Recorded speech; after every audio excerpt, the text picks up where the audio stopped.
thanks for that. It will win. He'll win, I think. Okay. We dedicate this Women's History Month celebration to the countless notable Jewish women who came before us. Women who labored on behalf of the welfare of their communities and the Jewish people. Women who influenced political policy. Women who contributed to the arts, to medicine. Often trailblazers who left their mark on history, who made unique and lasting contributions to our country and to the world. Tonight, we honor 5 such women: Emma Lazarus, Lillian Wall, Molly Pecan, Gertrude Elion, and Bella Abzug. We celebrate them with excerpts from a musical tribute entitled Women of Valor by Elizabeth Swados.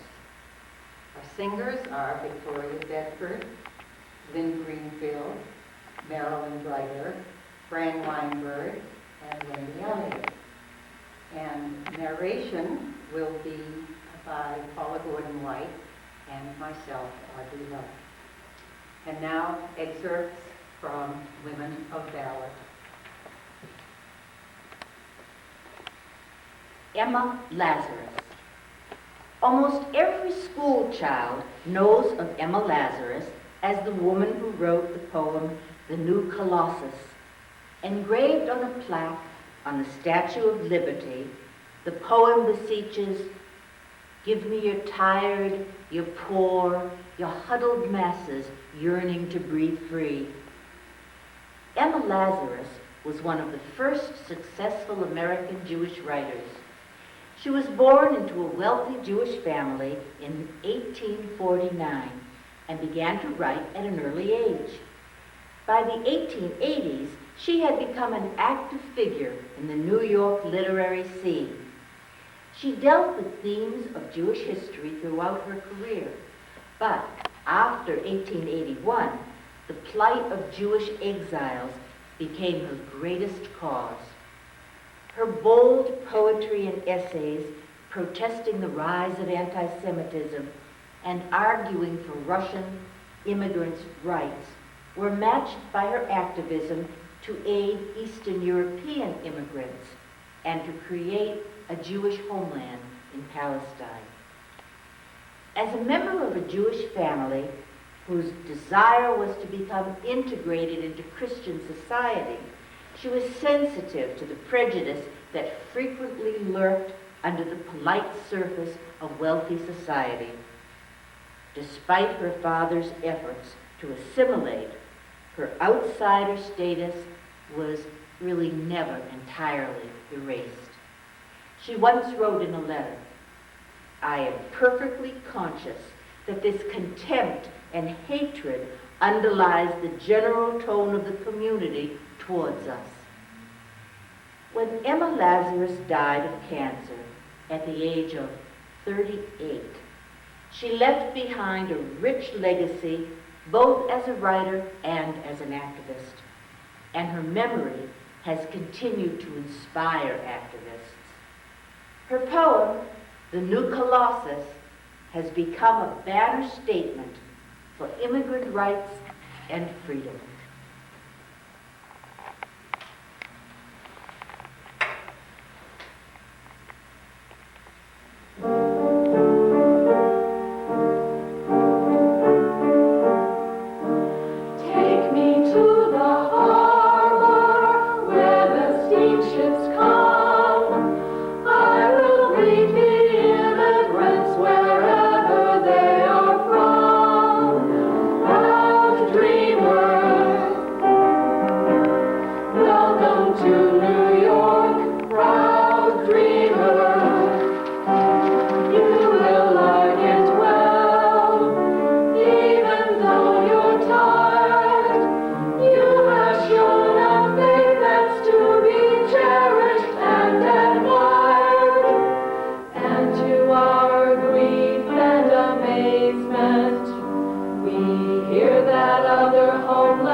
Survivors of that wreck in which we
Nursing is love in action, and there is no finer manifestation of it than the care of the poor and disabled in their own homes. These are the words of Lillian Wall, the woman who pioneered public health nursing. After training as a nurse, she entered medical school, and at the same time she provided nursing services to poor and immigrant families who were living in New York's Lower East Side.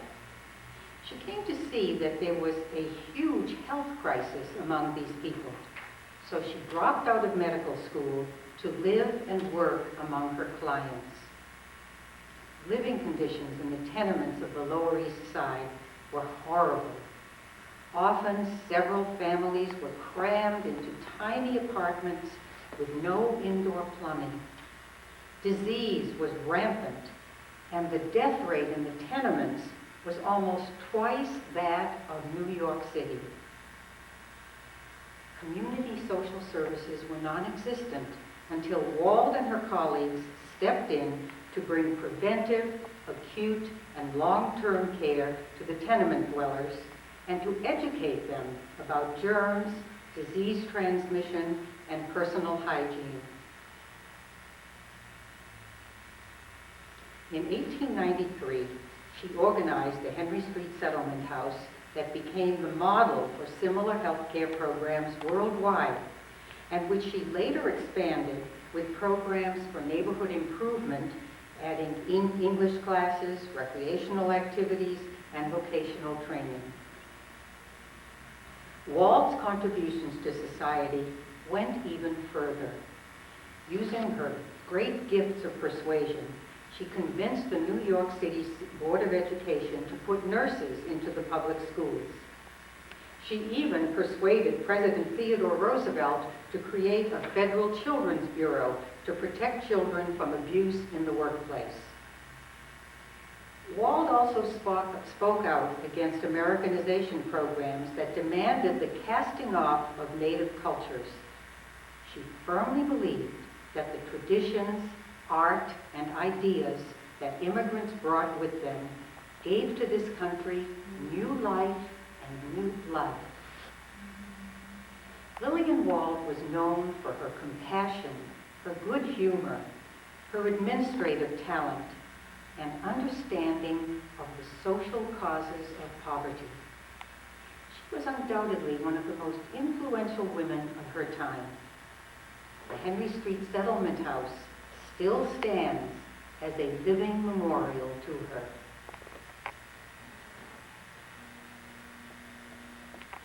A small timid face peered around the classroom door.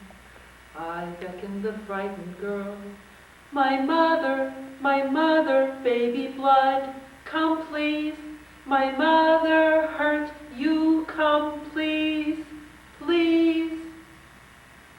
She led me through the steady rain, past piles of garbage, manured, muddy streets, asphalt, asphalt. Why no asphalt? They use it uptown, they use it uptown. We grope our way up a pitch-dark rickety stairway. How long we fought for landlords to light hallways. I opened the door. A mother and baby lay on a bed, encrusted dried blood, 2 days of hemorrhaging. She lay there too weak to move, a victim of the cruelest, most contemptuous neglect, abandoned because she couldn't pay the full doctor's fee. I rolled up my sleeves and sent the older children down to the courtyard pump to relay buckets of water. I washed and clothed the baby. I bathed the woman. I sent the daughter out with money to buy food and assured them, I will return, I will return, I will return.